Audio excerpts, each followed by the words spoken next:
how you guys doing? Hope you're gonna have an awesome day today. Arrowverse here. If you're ready to do me a favor, hit that like and subscribe. And while you're at it, go ahead and push the bell for notifications so you can get the scoop of my newest upcoming videos.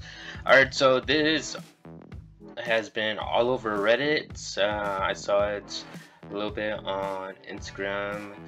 There's always debates about this between Christian Bale and Ben Affleck, but now that the Flash movie has come out with Michael Keaton, everyone wants to know. Batman fans decide who would win in the fight between Keaton, Bale, and Affleck with a unanimous outcome. Now, this article covers all over about Ben Affleck, and how he was inside Batman vs Superman, and also talks about Christian Bale's Batman, Christopher Nolan's Batman, and what do you know, Michael Keaton's Batman as well.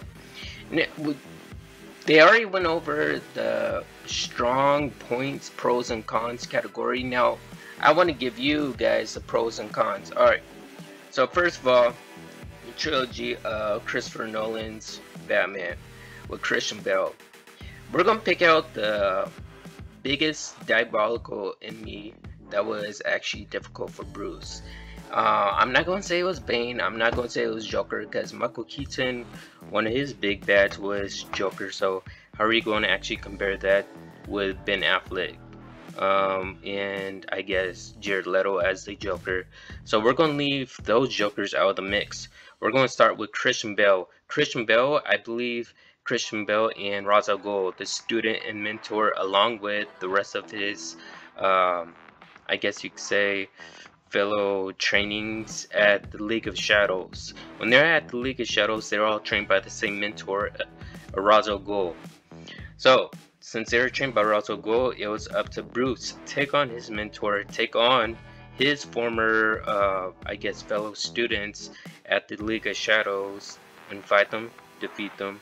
In order to do that, he had to become a one-man army with the help of Commissioner Gordon, but we're leaving Commissioner Gordon out of the mix right now. So we're going to put that right there on the side, Christian Bale's fights with his mentor Ra's al Ghul. Now let's talk about Ben Affleck. Who should we pin Ben Affleck?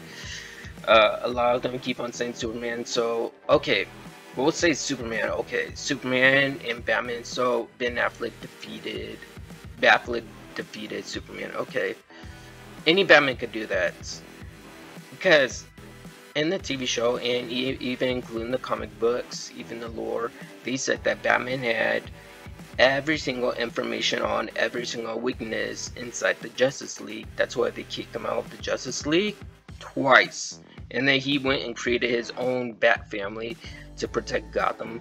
Then they had to rehire him back inside the Justice League because he's the world's most greatest detective. He's like the best PI in the whole DC universe, I could say that. And so yes, he was able to defeat Superman. Christian Bale, Michael Keaton, they could take on Superman as well, so there will be no contest with that. So that'll be a pros in their category. The cons in their category will be the Jokers, excluding out the Jokers because they already defeat the Jokers with their mindset. They didn't really need to use their fists, they used their mind in order to take down the Jokers. And so let's talk about their arsenal.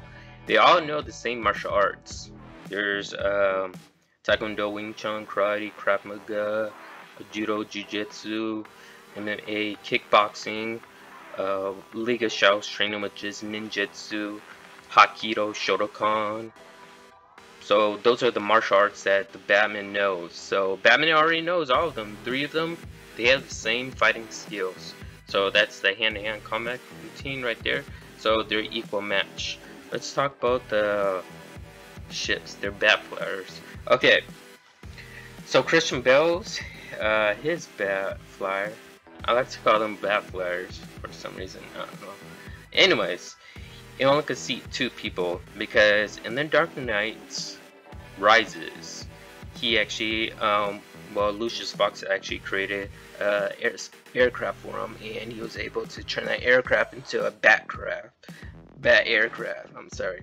So it only seats 2 people because Catwoman was able to sit in the passenger seat. Ben Affleck's in his aircraft, he was able to fit the whole Justice League inside of it. Michael Keaton's Bat aircraft, he was only allowed to have like one other passenger in it, and you could see in the Flash movie that the two Barry Allens, they had to ride underneath of the aircraft. Basically, they're in like some jumper seats, so it only could fit like 2 people, but the two Barry Allens had to sit outside underneath the jet. Other than that, so we'll give that to Ben Affleck. Ben Affleck takes a win in that category.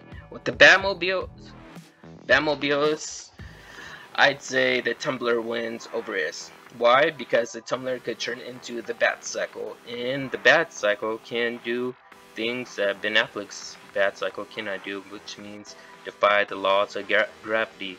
If you guys watch The Dark Knight and Dark Knight Rises, you'll understand why. He has the same arsenal, artillery, weapon system, just like Ben Affleck's. But we can't really pin that into this debate right here, because it's not really fair to Michael Keaton with his Bat Cycle. So we're going to move that aside. But if Michael Keaton did have a Bat Cycle, that would be really interesting. But of course, Christian Bale would have taken the cake with that. But for the Batmobiles, the Tumbler will always win. The Tumbler versus Ben Affleck's Batmobile versus Michael Keaton's Batmobile. I know everyone's going to say it was the OG Batmobile version, but still, nothing can top over the Tumbler. I mean, have you seen Ben Affleck's and Michael Keaton's Batmobile driving their mobiles on rooftops, roof to rooftop? Have you seen that before? And blown up bridge, Gotham's bridge, Monroe system. Yeah, seriously, I don't think their Batmobiles can have that capability. But later on, they developed inside the video games Ben Affleck's version of the Batmobile.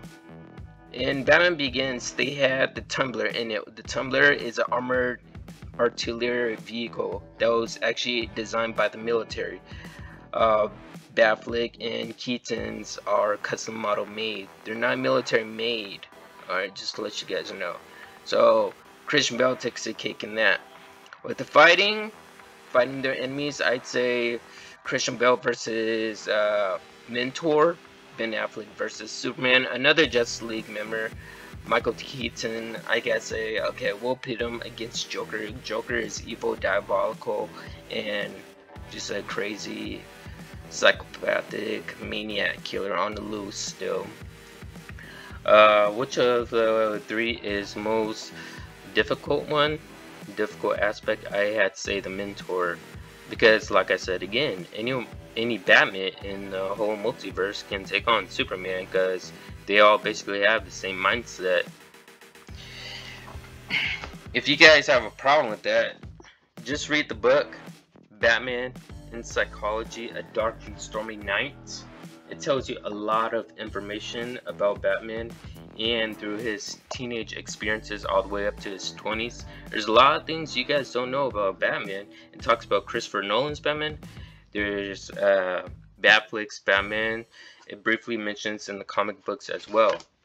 So if you understand this book, if you read it, I'd read this book for English 101. It was pretty awesome reading it. I was like, you know what, I want to read this whole book by myself. So I did, and I passed English 101. Besides that, yes, this book by Travis Langley holds all the answers and works cited information you need regarding Christian Bale's Batman, Ben Affleck, and Michael Keaton's.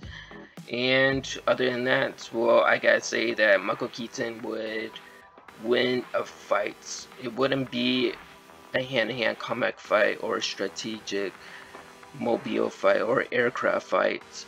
I'd say it'll have to be a mind game, kind of like what the Joker does to a lot of other people.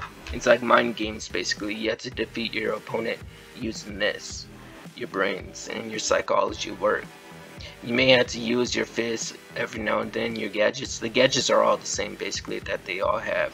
I think Christian Bale has a little more, how do you say it, special kind of equipment. Things that we haven't even seen Ben Affleck or Michael Keaton's gadgets actually use. So Christian Bale has the upper hand on that. They didn't add Robert Pattinson's, Matt Reeves' the Batman, because again, that's a fictional Batman. So to settle this debate, it'll be Christian Bale that'll win. And I know you guys are talking about he defeated Superman, and what about the warehouse fight, and what about Michael Keaton in the Flash movie? They all have bulletproof bat suits. Okay, so Christian Bale's bat suit is able to also deflect knives as well, courtesy of Lucius Fox. If you want to get into Ben Affleck's, it could deplete every single bullet there is that's shot at all his body, head to toe. Only Michael Keaton's, only his cape and the back side of his bat suit is bulletproof, not the front side. So the front side, we're not entirely sure if it's knife proof or not. We know that Ben Affleck's is knife proof, and it does have caveat on it, so it can stop I guess a straight shot bullet. Apologies for this. Alright, anyways, other than that, yes, Christian Bale would most likely win, but you guys tell me in the comments down below, who do you think would actually win throughout these two? And tell me your answers, why they will actually win. I would love to actually read them. Hope you guys enjoyed this video. If you guys are new, subscribe to the channel as always, and yes, of course, I'll see you all in the next one.